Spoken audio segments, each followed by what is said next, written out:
So if you're in the situation where you're kind of like, I want to start a YouTube channel, I have a craft that I want to share, I want to make some videos, I want to make content, I just don't know if it's worth it. I don't know if I want to be labeled as that guy trying to make YouTube videos. Hopefully today's video will be beneficial to you. I want to share my experience. I'm 1 year into my YouTube journey, whatever that means, and we're at about 4,000 subscribers, which isn't the craziest number in the world, but it's also way more than I ever expected to get. And YouTube has been a completely different experience than I expected. I'm going to share a little bit about that, but we're mainly going to talk about one big mistake that I made in my YouTube journey that cost me massively. But before we get to that, hi, my name is Thomas. I'm a small content creator. I make videos about camera gear, equipment, tips and tricks on how to get better footage and how to build cool cinema rigs, all that kind of stuff, primarily focusing in around budget gear. Now, I started making YouTube videos about a year ago. I started with the Sony ZV-E10, building it up into a cinema rig, just mainly because I had all the parts for it and I thought it'd be funny. I thought it'd be enjoyable. And my main motive behind using that one as my first video was I've seen on YouTube that people love camera rigs, right? Building a camera into a big cinema rig, and people love the Sony ZV-E10. And nobody here had really done a big rig with the ZV-E10. And that video now has like 75,000 views or something crazy. And it sort of kickstarted this channel. And I've tried to produce one a week since. It's been more like one every 10 days because life got a little bit crazy. But even though I've only been doing videos for 1 year, I've learned a huge amount just by making YouTube videos. You see, I've made a lot of content of stuff in the past. I've done weddings and commercials and lots of photography and you know, stories, loads of stories, because if you're in church work, you realize you just make tons of stories and talking head pieces. But filming YouTube has been a completely different experience. It's taught me a lot about how to talk to a camera. It's taught me a lot about how to film a talking head shot of someone talking directly to the camera, or just lighting tips and tricks, or good audio, how to EQ audio, how to do everything yourself. It's been a really good experience, just has taught me a lot. Now, over the course of the year, I've definitely noticed one major mistake that I made when it came to this YouTube channel, and it has cost me not only a huge amount of time, but a huge amount of money.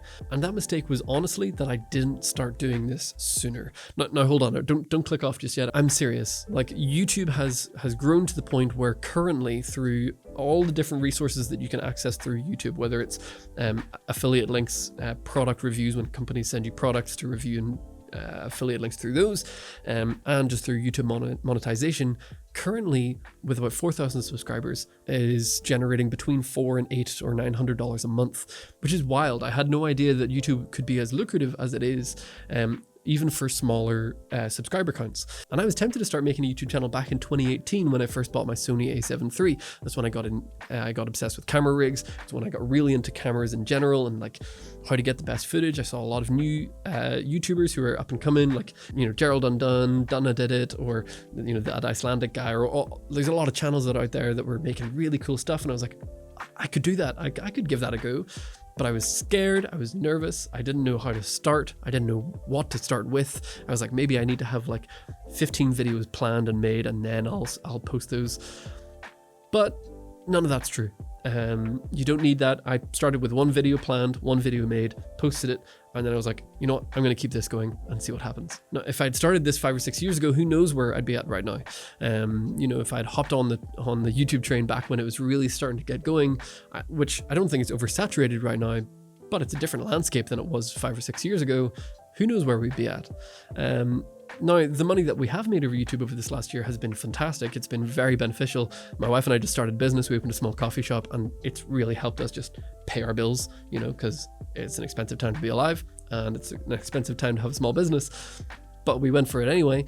And this has just sort of been a real helpful thing along the side, but not just for money, right? I'm like, money can be beneficial, but honestly, I really don't care about money all that much. You know, we don't have very much anyway, but you know, we get by.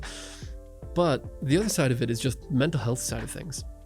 You know, my full-time job here at the church required me to do a lot of studying, a lot of teaching, and have a lot of conversations. I just talk to people a lot. Sometimes they're really difficult, heavy conversations. Sometimes we play games and go do fun stuff. The side of me that is the creative, the side of me that wants to produce content and have fun with cameras and film things, make some, you know, filming, making coffee, or talking about lenses and apertures and ISOs, or all the stuff.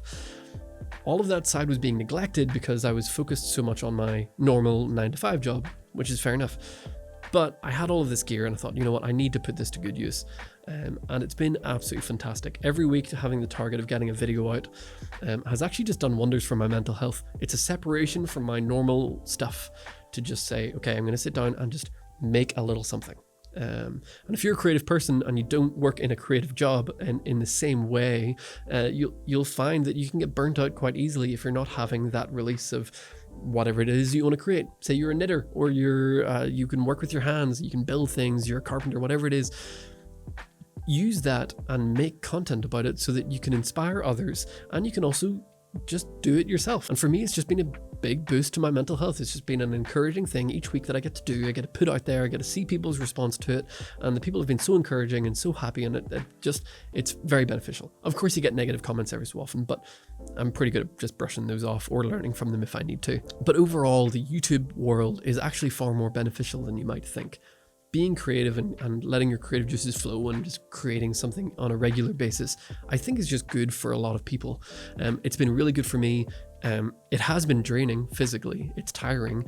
You know, sometimes there's weeks where life is just so crazy and so busy that I feel like I don't have time for this. But I make the time. I put in the time when I can, and it's been really rewarding. As we're moving into 2024, I'd encourage you, if you're a creative person and you've thought about this at all, if you have skills that you can share or things that you'd like to create, do it. It's good for you, it's good for others, and there's nothing better than being a benefit to other people. Of course, you can grow on things like Twitter or Reddit by just being dramatic and, you know, filming Karens or complaining about the world or having hot takes. The YouTube community is a little bit different than that, and that's the reason that I'm sticking with it, because there's a lot of people out there making great content, great educational content, uplifting, encouraging things, and I'm just happy to be one of those people. The world needs more and more of that day by day. Our, you know, social media and everything is getting more and more depressing every single time you log into it. Let's change that. Let's start making encouraging, fun content about being creative and what we can do with that. So if you're in that boat and you're thinking about it, please give it a go. And if you are going to do that, drop a comment down below so that I can see your channel. I want to see you growing. And everyone else, if you want to find some small creators, look in the comments down below, click on them, give them a subscribe and follow along. And if you're new to this channel, maybe even subscribe here too as we continue to build. I'm really excited to see where 2024 goes. My target is to do a video every single week and a short every single week. I haven't done any shorts yet, so I want to see how that does as far as YouTube growth. And if you have any questions about my experience or the financial side of things or anything like that, either hit me up on Instagram, drop a comment down below, and I'd love to chat to you about that. But overall, I really hope that you've enjoyed this last year, and I'm excited to see where all of you go in this upcoming year. I just want to thank all of you who have subscribed over this last year, all 4,000 of you. I'm so grateful. You guys are great. You've been fun in the comments, and I've loved hearing from you. I loved getting your messages on Instagram being like, hey, I'm building this rig, but I need a certain part. What should I do? Love that stuff. Please don't stop doing that. So thank you all for watching. If you like this video, drop a like, drop a comment down below, maybe even subscribe as we continue to build this channel. I appreciate all of you for doing so, and I hope that you have a wonderful day.